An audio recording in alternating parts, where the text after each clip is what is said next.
Alexei Navalny, saying there should be no rush to judgment. The country is facing international demands for a full and transparent investigation after Germany said it had proof that Alexei Navalny had been poisoned with the nerve agent Novichok. Mr. Navalny is in a coma in hospital in Berlin. He was flown there after being taken ill on a flight in Russia.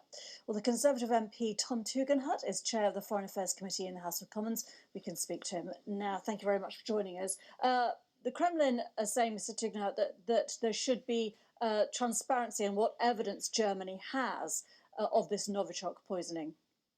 Well, I'm sure that the Germans will be only too happy to share evidence of Novichok poisoning, as we were after Salisbury, the Salisbury attacks a few years ago. This is, of course, something that sadly now we have experience of, because the Russians have used Novichok to attempt to murder or to actually murder people rather more frequently. But isn't that jumping to a conclusion in the absence of any publicly transparent information on this? What interests does the Russian state have to act on Mr. Navalny now? No, I don't think it's jumping to conclusions. The Russian state has in the past murdered many of its opponents, including Boris Nemtsov, who was murdered on a bridge overlooking the Kremlin. And Putin has got form of using poison. GRU agents used Novichok on two Russians, the Skripals, in Salisbury in the United Kingdom. And we know very well that that Navalny has been a thorn in Putin's side for a while. And indeed, there have been attempts made on his life. So it strikes me as this, I'm afraid, is the most logical and certain outcome, which is that, again, the mafia regime, which calls itself the government of Russia, which has kept the Russian people imprisoned and brutalized for more than 20 years, is now again using violence to maintain its grip, having robbed the people blind and treated them like their own serfs. So what should the British government do if that is the case? And, you know, there's calls for potentially more sanctions, isn't there? Well, I think we should target sanctions on individuals. We should reduce our diplomatic relations with Russia. There's frankly very little point in dealing with a mafia state. It's not a government in any normal sense. We should support the Russian people, and we should end the kind of contracts that undermine our security, like Nord Stream 2. And I'm very glad that Angela Merkel has been speaking out against Russian brutality against its own citizens, but she also needs to speak out against the kind of contracts that sadly are supporting Russia's westward expansion. Ultimately, of course, the US is a key power broker. Should President Trump also be acting on this evidence if it is there from Germany?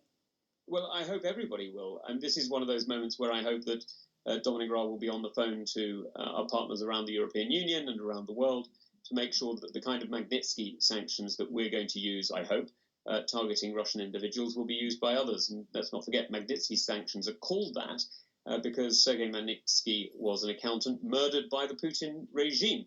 So these sanctions were specifically designed to deal with the kind of human rights violation that Vladimir Putin has made normal. We just spoke to a former Russian ambassador, Tony Brenton, a few minutes ago, who said, you know, what could ultimately do these sanctions do? Is it not more politically adept, was his argument, to try to bring Russia in from the cold and, you know, lure them into not acting in this way, so that it's not in their own political interest to act in this way, if indeed it's proven? Well, we've been trying that for 25 years, and you've seen the results. A warlike act on the streets of the United Kingdom with the use of chemical weapons, the attempted murder of the Prime Minister of Montenegro, the attempted interference in democratic elections around the world, now the mass human rights violations in Belarus, the occupation of Crimea and parts of Ukraine. I mean, you know, I can keep going. The reality is we are dealing with a rogue state, with an incredibly wealthy dictator. Vladimir Putin is said to be the richest man in the world, having stolen hundreds of billions of dollars off the Russian people. And frankly, I'm afraid we are beyond the point where Tony Brenton, who was the British ambassador to Russia, not a Russian ambassador, you know, where I'm afraid those days are behind us. And I'm grateful for the attempts that Tony made in his day. They failed. Yes, absolutely. Sorry, British ambassador, of course. Can I just move on to another key piece of news that's been being talked about at the moment, and that is the potential appointment of the former Australian Prime Minister Tony Abbott. Reports, of course, that he's being lined up for a role in post-Brexit trade talks. What's your response to that? Well, the government's going to have some choices to make as to who they make appointments to. Personally, I would like to see envoys on the Board of Trade coming from across the United Kingdom. I'd like to see senior businessmen from Scotland, from Wales, from Northern Ireland, and from every region of England represented, because I think this is an important moment when the whole of the United Kingdom needs to be speaking out for what is in the interests, of their own region as well as in their own sector when discussing this with other countries. I think there's a huge opportunity here, actually, for Scotland, Wales, Northern Ireland, and indeed places like Kent to be properly represented in trade talks that have always been dominated. Is Tony Abbott the right person to do that? Is Tony Abbott the right person to do that? Because we've heard criticism from Sir Keir Starmer, from Conservative MPs like Karen Noakes too, that this man is totally unfit for the role. He's accused of being a misogynist, homophobic, and a climate change sceptic.